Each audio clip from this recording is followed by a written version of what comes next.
Mais dans toutes ces choses, nous sommes plus que vainqueurs par celui qui nous a aimés. Car je suis persuadé que ni la mort, ni la vie, ni les anges, ni les dominations, ni le présent, ni l'avenir, ni les puissances, ni les êtres d'en haut, ni ceux d'en bas, ni aucune autre créature ne pourra nous séparer de l'amour de Dieu en Christ Jésus, notre Seigneur.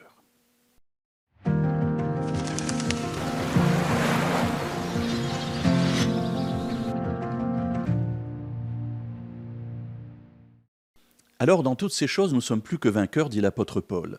Quelles sont-elles? Eh bien, ce qu'il y a écrit avant. Je fais un résumé. Tout ce qui, dans notre monde, nous amène vers le bas, nous tire vers le bas, nous pose des problèmes. Le péché, bien entendu, l'ennemi, toutes les chutes que nous pouvons vivre. Et l'apôtre Paul termine cette liste qu'il va dérouler dans les passages, dans les versets précédents, en disant « Dans toutes ces choses, nous sommes plus que vainqueurs par celui qui nous fortifie. » Ici, évidemment, Paul nous parle de Jésus. Et il va développer ensuite un certain nombre de ces puissances qui, selon la terminologie de l'époque, pouvaient intervenir dans la vie des personnes. Alors il va parler des dominations, de la mort, de la vie, du présent, de l'avenir, des puissances, etc. Pour terminer par « ni aucune autre créature ». C'est-à-dire que Paul englobe dans sa liste même, j'allais dire ce qu'il ne connaît pas, même ce qui pourrait exister après qu'il ait écrit, après qu'il ait dit cela aux croyants de Rome, et il termine en disant « Rien ne peut nous séparer de l'amour de Dieu en Christ Jésus, notre Sauveur ». Mes amis, quand je lis cela, je me dis quelle chose extraordinaire.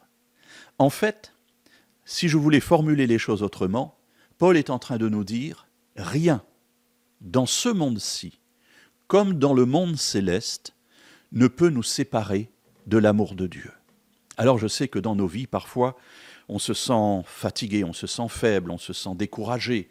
On a le poids des problèmes de la vie quotidienne déjà qui nous submergent parfois. Et puis, de temps en temps, eh bien, ce sont nos chutes qui nous font aller parfois très bas. Et puis Paul me rappelle cela, rien ne peut nous séparer de l'amour de Dieu. Cela signifie que toutes ces choses-là, Dieu les a déjà prises en compte dans l'amour qu'il a pour nous. Et quel que soit ce que nous faisons, Dieu nous aime toujours. Mes amis, y a-t-il une parole encore plus encourageante que celle-là?